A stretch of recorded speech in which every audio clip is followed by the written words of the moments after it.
มีพัสดุมาส่งถึงหลวงปู่อุกิจแล้วน้องแมวรอรับไว้วันนี้มีพัสดุส่งมาถึงหลวงปู่อุกิจอธิจิโตพุทธสถานวัดโป่งชัย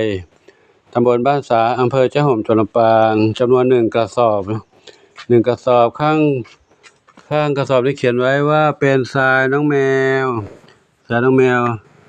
5 ลิตร8 ถุง5 ลิตร8 ถุงแล้วก็มีอาหารแมวเลียขนมแมวเลียอีก1 ห่อซึ่งส่งมาจากคุณโยม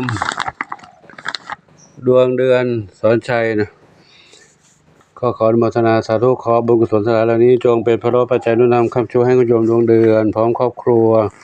พบความสุขความเจริญมีความสุขกายสุขใจปรารถนาที่ใดขอได้ทั้งความมุ่งมั่นปรารถนาทุกประการเทินสัพพิติโยวิวัชชันตุสัพพะโลกโควินัสสตุมาเตภวันตรายโยสุขีทีคายุโกภวะอภิวาทนาสีลิสานิจังวุฒาปจายโนจัตตารโอธรรมาวัฏันติอายุวโนสุขังพระลังสาธุกับซึ่งคุณโยมดวงเดือนก็ได้จัดสั่งให้ทางร้านส่งมาให้หลวงปู่ให้น้องเหมียวอยู่เป็นประจำนะขออนุโมทนาสาธุบุญใดๆที่คุณโยมปรารถนาขอจงสำเร็จสมปรารถนาทุกประการเทินแม่เหมียวทรัพย์ทวีตาสีฟ้ามารอรับอยู่กับพี่เจ๊อะไรแม่อะไรแม่ศรีสุดาเหมียวชุดนี้เขาอยู่กับหลวงปู่ข้างนอกนี่เนาะหลวงปู่มารับพัสดุหรือว่าพัสดุมาหลวงปู่ไม่อยู่เขาก็รับให้หลวงปู่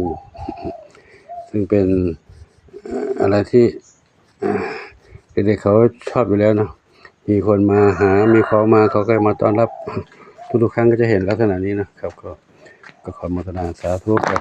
ทุกท่านนะที่มีความรักความเมตตาให้